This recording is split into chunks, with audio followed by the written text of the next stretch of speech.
like to ask Benar to take yellow ball, please.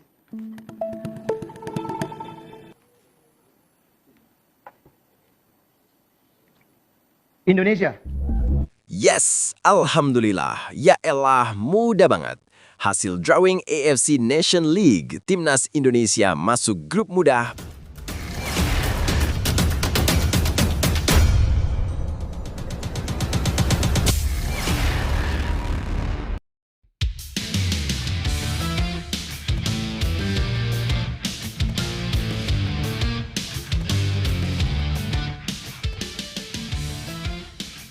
Yes, Alhamdulillah. Ya elah, mudah banget. Hasil drawing AFC Nation League, Timnas Indonesia masuk grup mudah. Begini komentar gila Erick Thohir. Ini sangat mantap. Mari kita bahas teman-teman. Tapi, Mimin minta tolong tonton video ini sampai selesai agar tidak ada kesalahpahaman yang terjadi. Dan tak bosan-bosan juga, tolong like dan share video ini ke media sosial kalian agar semua orang tahu apa yang sedang terjadi.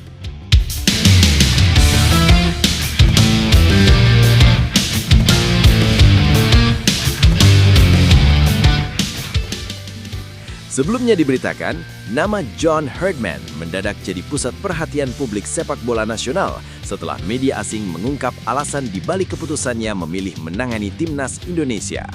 Pelatih asal Inggris tersebut sebenarnya diminati beberapa negara lain, namun pilihannya justru mengarah ke Indonesia karena gaji besar dan durasi kontrak sangat panjang. Debut sang calon pelatih ada di event AFC Nation League. Seperti kita semua ketahui juga, baru-baru ini Konfederasi Sepak Bola Asia resmi meluncurkan AFC Nations League sebagai terobosan baru untuk menggantikan laga uji coba internasional yang selama ini minim nilai kompetitif. Turnamen ini dijadwalkan masuk kalender FIFA mulai Maret tahun depan dan diharapkan memberi manfaat olahraga sekaligus ekonomi bagi negara anggota termasuk Indonesia. Bagi Timnas Indonesia, ajang ini bukan sekedar kompetisi baru, tetapi juga kesempatan menguji level permainan di panggung Asia yang lebih terstruktur. Berikut ini 3 faktanya. Fakta 1, tantangan nyata di League B. Berdasarkan peringkat FIFA terkini, Timnas Indonesia yang berada di posisi 122 diproyeksikan memulai kiprah dari League B AFC Nation League. Kasta ini dihuni 12 negara Asia dengan peringkat menengah yang secara kualitas berada satu tingkat di bawah elit benua. Dalam format yang dirancang AFC, seluruh peserta League B akan dibagi ke dalam 3 grup berisi 4 tim yang saling bersaing ketat demi promosi ke League A. Potensi lawan yang menanti skuad Garuda bukan nama sembarangan. Negara seperti Bahrain, China, Palestina, Thailand hingga Vietnam masuk dalam daftar yang berpeluang satu grup dengan Indonesia. Selain itu, ada pula Tajikistan, Kirgistan, Lebanon, Korea Utara, Malaysia, dan Kuwait yang dikenal memiliki karakter permainan berbeda-beda. Situasi ini menjanjikan duel penuh intensitas sekaligus menjadi ujian konsistensi bagi Jai Itzes dan kawan-kawan dalam mengumpulkan poin penting demi perbaikan ranking FIFA. Fakta 2. Keuntungan strategis hindari raksasa Asia. Berada di League B justru memberi keuntungan strategis bagi Timnas Indonesia pada fase awal AFC Nation League. Dengan format berjenjang, Indonesia bisa terhindar lebih dulu dari kekuatan besar Asia seperti Jepang, Korea Selatan, atau Iran yang diproyeksikan berada di League A. Hal ini membuka ruang bagi tim merah putih untuk membangun kepercayaan diri dan stabilitas permainan tanpa tekanan berlebihan sejak awal. Melawan tim-tim selevel atau sedikit di atas Indonesia dinilai lebih efektif untuk mendongkrak performa jangka panjang. Setiap pertandingan memiliki bobot kompetitif tinggi karena berkaitan langsung dengan promosi dan degradasi. Artinya, setiap poin menjadi sangat berharga, baik untuk perjalanan di turnamen maupun dampaknya terhadap ranking FIFA yang selama ini menjadi fokus utama PSSI dalam mendorong kemajuan tim nasional. Fakta 3. Solusi baru sepak bola Asia yang berkelanjutan. AFC Nations League bukan hanya soal pertandingan, tetapi juga solusi atas problem klasik sepak bola Asia. Sekretaris Jenderal AFC, Datuk Sri Winsor John menegaskan bahwa kompetisi ini dirancang untuk menciptakan ekosistem yang lebih sehat dan efisien bagi seluruh federasi anggota. Dengan jadwal yang terkoordinasi selama jendela FIFA Matchday, negara-negara peserta tak lagi dipusingkan dengan pencarian lawan uji coba dan beban biaya logistik yang tinggi. Dengan memperkenalkan platform kompetisi yang terstruktur selama jendela FIFA International FIFA, kami bertujuan memastikan akses konsisten ke pertandingan berkualitas tinggi sambil mengatasi tantangan logistik dan biaya, ungkap Datuk Seri Windsor John dikutip dari laman resmi AFC. Selain meningkatkan nilai ekonomi melalui hak siar dan sponsor, sistem promosi dan degradasi juga memberi motivasi tambahan. Jika timnas Indonesia mampu tampil konsisten di League B, peluang naik ke League A terbuka lebar sekaligus mempertemukan Garuda dengan jajaran elit sepak bola Asia di edisi berikutnya. Nah, sebelum lanjut mendengar berita ini, untuk para netizen, keluarkan satu kalimat pamungkas untuk menanggapi kabar ini. Menurut kalian, apakah John Herdman merupakan pelatih yang tepat untuk timnas Indonesia senior? Ayo teman, berikan tanggapan kalian di kolom komentar. Bravo Timnas Indonesia, bravo PSSI. Ayo Garuda, buktikan bahwa level kita sudah dunia. Buktikan bahwa kita adalah raksasa Asia. Di sisi lain, jangan lupa juga satu kalimat khusus untuk Erick Thohir CS yang sedang berusaha keras memajukan sepak bola Indonesia. Silahkan tulis di kolom komentar. Ayo terbang tinggi Garuda. Mari kita lanjut teman-teman. Situasi kehadiran AFC Nation League dapat dibaca sebagai momentum penting bagi timnas Indonesia untuk naik kelas secara bertahap namun terukur. Turnamen ini menghadirkan kompetisi yang jelas arahnya, bukan sekedar uji coba tanpa target. Dengan format berjenjang, Indonesia tidak dipaksa langsung berhadapan dengan raksasa Asia, tetapi diberi ruang untuk tumbuh menghadapi lawan yang realistis namun tetap menantang. Ini selaras dengan kebutuhan tim nasional yang sedang membangun fondasi permainan dan mental bertanding di level internasional. Lebih lanjut, di sisi lain, tantangan yang datang dari tim-tim League B tidak boleh dipandang ringan. Negara seperti Vietnam, Thailand, atau China memiliki pengalaman panjang di level Asia dan kerap tampil solid dalam pertandingan kompetitif. Namun justru disinilah nilai strategisnya. Jika Indonesia mampu bersaing dan konsisten meraih hasil positif, maka peningkatan ranking FIFA bukan sekedar target administratif, melainkan cerminan kemajuan kualitas tim secara nyata. AFC Nations League juga patut dilihat sebagai solusi jangka panjang bagi sepak bola nasional. Jadwal yang terstruktur memberi kepastian program bagi pelatih dan pemain, sekaligus mengurangi ketergantungan pada laga uji coba yang sering tidak ideal. Dengan sistem promosi dan degradasi, tekanan untuk tampil maksimal akan selalu ada, dan itu penting untuk membentuk karakter tim yang tahan banting. Pada akhirnya, ajang ini bisa menjadi tolok ukur sejauh mana Indonesia benar-benar siap melangkah ke level elit Asia, bukan lewat wacana, melainkan melalui pembuktian di lapangan. Perjalanan timnas Indonesia di AFC Nations League adalah cermin dari proses panjang yang sedang dibangun. Tidak ada jalan pintas untuk menjadi kuat, tetapi setiap laga adalah batu pijakan menuju level yang lebih tinggi. Lawan boleh datang dari negara yang lebih dulu matang, namun keberanian bersaing adalah tanda bahwa sepak bola Indonesia sedang bergerak maju. Ingat bahwa tekanan bukan untuk ditakuti, melainkan dijadikan bahan bakar. Bermain di League B berarti kesempatan membuktikan bahwa Indonesia layak diperhitungkan di Asia. Setiap duel adalah ruang belajar, setiap poin adalah hasil kerja keras, dan setiap kemenangan sekecil apapun akan memperkuat mental tim. Jangan terjebak pada nama besar lawan, fokuslah pada progres permainan dan disiplin strategi. Dukungan publik dan kepercayaan diri pemain harus berjalan beriringan. Saat proses dijalani dengan konsisten, hasil akan mengikuti. Terus melangkah dengan kepala tegak, karena mimpi besar selalu dimulai dari keberanian menghadapi tantangan hari ini. Garuda tidak terbang tinggi dalam semalam, tetapi sayapnya sedang dikuatkan untuk terbang lebih jauh. Media asing bongkar alasan sebenarnya John Herdman pilih Indonesia, bukan negara lain. Sebelumnya diberitakan, nama John Herdman mendadak jadi pusat perhatian publik sepak bola nasional setelah media asing mengungkap alasan di balik keputusannya memilih menangani timnas Indonesia. Pelatih asal Inggris tersebut sebenarnya diminati beberapa negara lain, namun pilihannya justru mengarah ke merah putih. Berikut ini 3 faktanya. Fakta pertama, John Herdman tinggal selangkah lagi ke timnas Indonesia. Isu kedatangan John Herdman ke Indonesia bukan sekedar rumor. Media Meksiko Once Noticias menyebut pelatih berusia 50 tahun itu sudah sangat dekat dengan kesepakatan bersama PSSI. Situasi ini diperkuat oleh kondisi Herdman yang saat ini sedang tidak menangani tim manapun sehingga proses negosiasi disebut berjalan lebih cepat dan lancar. Pengamat sepak bola nasional Haris Pardede yang akrab disapa Bung Harpa juga memberikan sinyal kuat bahwa pengumuman resmi hanya tinggal menunggu waktu. Ia menyebut PSSI berpeluang besar mengumumkan Herdman dalam hitungan hari. Rekam jejak Herdman menjadi alasan utama keyakinan tersebut, mengingat ia pernah mencatat sejarah dengan membawa timnas Kanada lolos ke Piala Dunia 2022 yang menjadi penampilan perdana Kanada sejak 1986. Fakta kedua, pengalaman kelas dunia jadi daya tarik utama PSSI.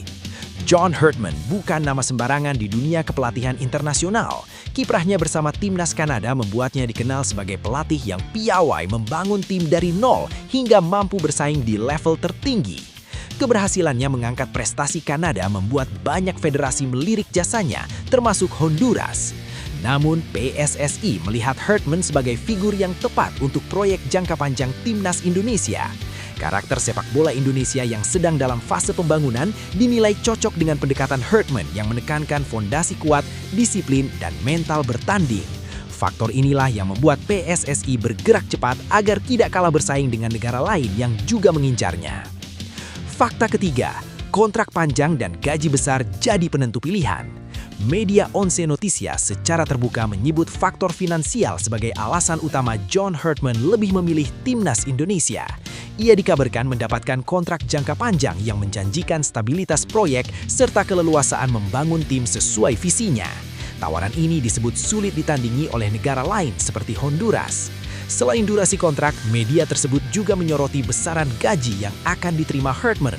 Meski tidak menyebut angka pasti, ia disebut akan memperoleh bayaran bernilai ribuan dolar per bulan. Skema ini dinilai jauh lebih menarik dibandingkan tawaran dari federasi lain, sehingga membuat Herdman mantap mengarahkan karier berikutnya ke Asia Tenggara bersama timnas Indonesia. Jai Itzes, level sepak bola Indonesia terus meningkat. Bek timnas Indonesia Jai Itzes menyuarakan optimisme di tengah kegagalan lolos ke Piala Dunia 2026. Pemain Sassuolo itu menilai sepak bola Indonesia tidak berjalan mundur, justru menunjukkan kemajuan nyata baik dari sisi pemain, kompetisi, hingga eksistensi di mata dunia. Menurut Jai, proses panjang yang sedang dijalani Indonesia mulai menampakkan hasilnya, dan inilah 3 faktanya. Fakta pertama, jalan panjang sepak bola Indonesia masih terus bergerak. Meski timnas Indonesia harus menerima kenyataan gagal menembus Piala Dunia 2026, Jai Itzes menegaskan bahwa proses pembangunan sepak bola nasional tidak berhenti di titik itu. Ia melihat federasi terus berupaya melakukan pembenahan, mulai dari struktur tim nasional hingga pengembangan kompetisi klub lokal yang lebih kompetitif.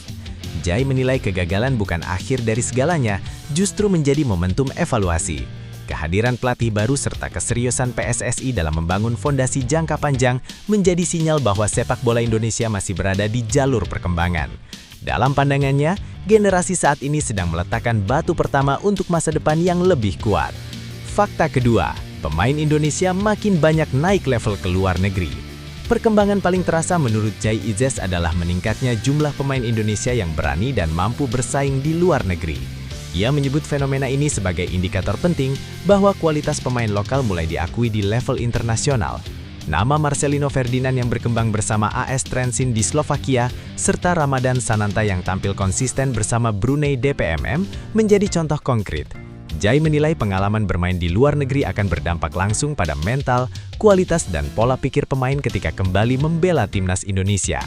Fakta ketiga, kompetisi lokal naik kelas berkat pemain diaspora. Tak hanya pemain lokal yang merantau ke luar negeri, Jai Itzes juga menyoroti peningkatan kualitas kompetisi dalam negeri.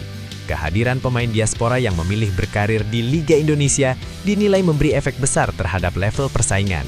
Nama seperti Tom Hay dan Eliano Reinders di Persib Bandung, Rafael Struijk di Dewa Indonesia, hingga Jens Reven di Bali United menjadi bukti bahwa Liga Indonesia kini semakin menarik secara kualitas. Jai menilai fenomena ini sebagai tanda bahwa Indonesia perlahan mulai diperhitungkan di peta sepak bola dunia. Levelnya meningkat, Anda melihat banyak pemain bermain di level yang lebih tinggi tentu saja di Eropa, kata Jai Idzes dilansir dari Sassuolo News, Jumat 26 Desember 2025. Tetapi juga di Indonesia, Anda melihat bahwa levelnya meningkat. Kita menempatkan Indonesia di peta dunia secara perlahan, tapi pasti, dan itulah yang sedang kita coba lakukan, tentu saja generasi kita, tetapi ya masa depan lebih penting, pungkasnya. Lebih lanjut, situasi ini menunjukkan bahwa sepak bola Indonesia sedang berada di fase transisi yang krusial. Kegagalan lolos ke Piala Dunia 2026 memang menyisakan kekecewaan, tetapi tidak bisa dijadikan satu-satunya tolok ukur kemajuan. Justru di balik hasil tersebut, terlihat adanya perubahan arah yang lebih terstruktur dan berjangka panjang. Pendapat Jai Idzes mencerminkan sudut pandang pemain yang hidup langsung di ekosistem sepak bola Eropa.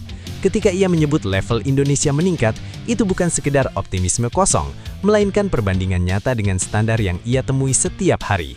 Meningkatnya jumlah pemain yang bermain di luar negeri serta masuknya pemain diaspora ke liga lokal menjadi sinyal bahwa kualitas dan kepercayaan terhadap sepak bola Indonesia mulai tumbuh. Yang paling penting saat ini adalah konsistensi. Indonesia tidak boleh terjebak pada euforia kecil atau larut dalam kekecewaan besar. Proses pembinaan, kompetisi dan regenerasi pemain harus terus dijaga tanpa terganggu hasil jangka pendek. Jika arah ini dipertahankan, maka kegagalan hari ini bisa menjadi fondasi bagi pencapaian yang lebih besar di masa depan. Jangan biarkan satu kegagalan mematikan mimpi besar. Sepak bola Indonesia sedang belajar berdiri lebih kokoh, bukan dengan jalan pintas, tetapi lewat proses yang kadang menyakitkan. Apa yang hari ini terlihat sebagai kegagalan, bisa jadi sedang menempa mental generasi yang akan membawa Indonesia melangkah lebih jauh. Setiap pemain yang berani ke luar negeri, setiap kompetisi lokal yang naik level, setiap evaluasi yang dilakukan dengan jujur adalah tanda bahwa Indonesia sedang bergerak maju, meski perlahan. Tidak semua perubahan langsung terlihat di papan skor, tetapi dampaknya akan terasa dalam jangka panjang.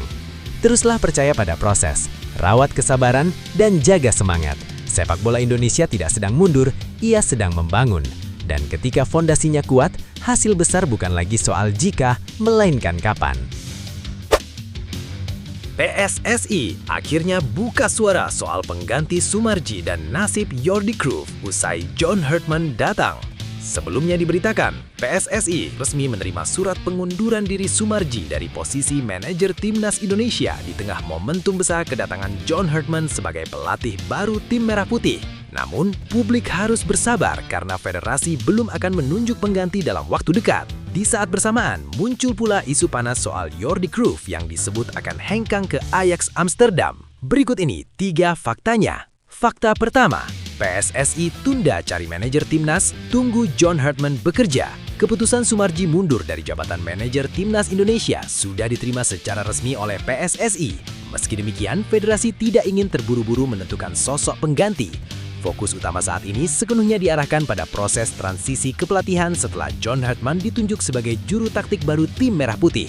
Anggota Exco PSSI Arya Sinulinga menegaskan bahwa penunjukan manajer timnas baru akan dilakukan setelah pelatih anyar mulai bekerja dan memahami kebutuhan tim. Ia mengatakan sejauh ini belum ada pengganti Sumarji dan kemungkinan baru dibutuhkan pada FIFA Series 2026 bulan Maret mendatang. Menurutnya, pasti nanti setelah pelatih baru hadir akan ada manajer. Fakta kedua, Sumarji fokus ke BTN setelah peran ganda dinilai terlalu berat. Pengunduran diri Sumarji bukan tanpa alasan. Selama ini ia memegang 2 peran penting sekaligus, yakni sebagai manajer timnas senior dan ketua badan tim nasional yang membawahi timnas junior putra dan putri. Beban kerja yang besar membuat fokusnya terbagi. Arya Sinulinga menjelaskan bahwa PSSI telah menerima surat pengunduran diri tersebut dan menghormati keputusan Sumarji. Ia menyampaikan, kami sudah menerima surat pengunduran Pak Sumarji dan pasti nanti akan ada manajer baru. Dengan fokus penuh di BTN, Sumarji diharapkan bisa lebih maksimal dalam membangun fondasi timnas Indonesia dari level usia muda dan timnas putri. Fakta ketiga, Jordi Cruyff belum dilepas di tengah godaan Ajax Amsterdam. Di tengah dinamika internal PSSI, isu lain ikut mencuat terkait masa depan Jordi Cruyff. Media Belanda sebelumnya mengabarkan bahwa putra legenda Johan Cruyff itu diminati Ajax Amsterdam untuk mengisi posisi direktur teknik. Kabar tersebut langsung memicu spekulasi soal kelanjutan perannya di Indonesia. Namun PSSI menegaskan bahwa hingga kini Jordi Cruyff masih menjalankan tugasnya sebagai penasehat teknis. Arya Sinulinga memastikan Jordi Cruyff masih sama kami dan untuk kedepannya kita lihat saja nanti bagaimana perkembangannya. Pernyataan ini menegaskan bahwa PSSI belum mengambil langkah apapun terkait isu kepindahan tersebut dan masih menjaga stabilitas struktur teknis federasi di era baru kepelatihan John Hartman. Lebih lanjut, situasi yang sedang dihadapi PSSI bisa dibaca sebagai fase transisi yang wajar namun krusial. Datangnya John Hartman menandai dimulainya babak baru Timnas Indonesia sehingga kehati-hatian federasi dalam menentukan manajer tim menjadi masuk akal. Manajer bukan sekedar posisi administratif, melainkan jembatan antara pelatih, pemain, dan federasi sehingga memilih sosok yang tepat setelah filosofi pelatih dipahami adalah langkah rasional. Keputusan Sumarji untuk fokus sebagai ketua BTN juga patut dipandang positif. Selama ini peran ganda kerap membuat konsentrasi terpecah dan berdampak pada efektivitas kerja. Dengan fokus penuh di BTN, pembinaan timnas usia muda dan timnas putri bisa lebih terarah yang pada akhirnya menopang kekuatan timnas senior dalam jangka panjang. Sementara itu, sikap PSSI yang tidak tergesa-gesa melepas Jordi Cruyff menunjukkan upaya menjaga stabilitas teknis. Di tengah perubahan besar, kehadiran figur berpengalaman seperti Jordi masih dibutuhkan sebagai penyeimbang dan pengarah kebijakan sepak bola nasional. Jikapun nanti ada perubahan, seharusnya dilakukan secara terukur, bukan reaktif terhadap isu luar negeri.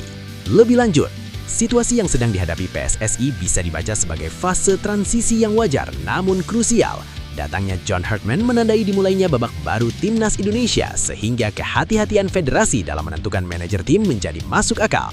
Manajer bukan sekedar posisi administratif, melainkan jembatan antara pelatih, pemain, dan federasi sehingga memilih sosok yang tepat setelah filosofi pelatih dipahami adalah langkah rasional. Keputusan Sumarji untuk fokus sebagai ketua BTN juga patut dipandang positif. Selama ini peran ganda kerap membuat konsentrasi terpecah dan berdampak pada efektivitas kerja. Dengan fokus penuh di BTN, pembinaan timnas usia muda dan timnas putri bisa lebih terarah yang pada akhirnya menopang kekuatan timnas senior dalam jangka panjang. Sementara itu, sikap PSSI yang tidak tergesa-gesa melepas Jordi Cruyff menunjukkan upaya menjaga stabilitas teknis. Di tengah perubahan besar, kehadiran figur berpengalaman seperti Jordi masih dibutuhkan sebagai penyeimbang dan pengarah kebijakan sepak bola nasional. Jikapun nanti ada perubahan, seharusnya dilakukan secara terukur, bukan reaktif terhadap isu luar negeri. Perubahan besar selalu diawali oleh masa yang terasa tidak pasti. Apa yang sedang terjadi di tubuh PSSI dan Timnas Indonesia saat ini justru menandakan keberanian untuk berbenah, bukan sekedar bertahan di zona nyaman. Datangnya pelatih baru, perombakan peran, dan penataan ulang struktur adalah tanda bahwa sepak bola Indonesia sedang bergerak ke arah yang lebih dewasa. Kesabaran menjadi kunci di fase ini. Hasil instan mungkin belum terlihat, tetapi fondasi yang kuat hanya bisa dibangun dengan keputusan yang tenang dan terukur. Selama arah sudah jelas, kerja keras, konsistensi, dan kepercayaan akan menyusul dan itu yang membedakan proses serius dengan sekedar euforia sesaat. Untuk para pemain, staf, dan supporter, inilah waktunya berdiri di barisan yang sama. Kritik tetap perlu, namun dukungan jauh lebih dibutuhkan agar energi positif terus terjaga. Sepak bola Indonesia tidak kekurangan talenta, yang dibutuhkan hanyalah kepercayaan pada proses dan keberanian menunggu hasil. Percayalah, setiap langkah pembenahan hari ini adalah investasi untuk kebanggaan esok hari. Timnas Indonesia sedang belajar berjalan dengan kepala tegak dan jika proses ini dijaga dengan komitmen, mimpi besar bukan lagi menjadi sekedar wacana, tetapi tujuan yang semakin dekat untuk diraih. Media Jepang soroti calon pelatih Timnas Indonesia. John Hartman disebut jawaban pembangunan sepak bola nasional. Sebelumnya diberitakan, isu penunjukan John Hartman sebagai pelatih Timnas Indonesia menyedot perhatian luas, bukan hanya di dalam negeri, tetapi juga di Asia. Pelatih asal Inggris itu dikabarkan telah disepakati PSSI untuk menukangi Timnas Indonesia Senior sekaligus U23 dengan kontrak jangka panjang. Media Jepang pun ikut angkat suara dan menilai langkah ini sejalan dengan visi besar pembangunan ulang sepak bola Indonesia. Inilah 3 faktanya. Kontrak jangka panjang dan komitmen PSSI jadi fondasi awal. Kesepakatan antara PSSI dan John Hartman tidak sekedar soal nama besar, tetapi juga menyangkut arah jangka panjang Timnas Indonesia. Anggota Exco PSSI, Arya Sinulinga mengungkapkan bahwa Hartman akan diikat kontrak selama 2 tahun, ditambah opsi perpanjangan 2 tahun berikutnya. Skema ini dirancang agar pelatih memiliki ruang dan waktu cukup untuk membangun fondasi tim, bukan sekedar mengejar hasil instan. Arya menegaskan bahwa Piala Asia 2027 akan menjadi salah satu tolok ukur evaluasi. Ia juga menyebut Herdman kemungkinan besar akan menangani timnas U23 demi menjaga kesinambungan program. Menurut Arya, pelatih baru nanti akan membawa asisten dari luar negeri, sekaligus membuka ruang bagi asisten pelatih lokal Indonesia. Sebuah kombinasi yang diharapkan mempercepat transfer ilmu dan peningkatan kualitas sumber daya kepelatihan nasional. PSSI berani pasang badan hadapi tekanan publik. Berbeda dari pengalaman sebelumnya, PSSI kali ini menyatakan komitmen kuat untuk melindungi pelatih dari tekanan berlebihan. Arya Sinulinga menuturkan bahwa dalam rapat Exco PSSI telah ada kesepakatan bersama untuk tidak mengganti pelatih di tengah jalan, apapun situasi yang dihadapi. Langkah ini disebut sebagai bentuk keberanian PSSI dalam menjalankan visi jangka panjang. Arya mengatakan bahwa pelatih tetap akan bertahan dan menolak diganti meski tekanan datang. Ia menegaskan bahwa PSSI harus siap dengan segala konsekuensi dari keputusan tersebut. Pernyataan ini menjadi sinyal bahwa federasi ingin menciptakan stabilitas, sebuah elemen yang selama ini kerap menjadi masalah dalam perjalanan timnas Indonesia di berbagai era kepelatihan.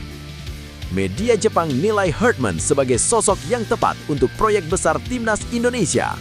Herdman dikenal memiliki reputasi kuat dalam membangun tim nasional secara bertahap dan berkelanjutan. Filosofi itu terbukti saat ia menangani Selandia Baru dan Kanada, dengan puncaknya membawa Kanada lolos ke Piala Dunia 2022, pencapaian pertama setelah penantian 36 tahun. Football Tribe meniliskan bahwa filosofi Herdman sangat selaras dengan visi pembangunan kembali Indonesia saat ini. Media tersebut juga menyebut PSSI berpotensi memiliki pelatih dengan pengalaman lintas benua dan label Piala Dunia.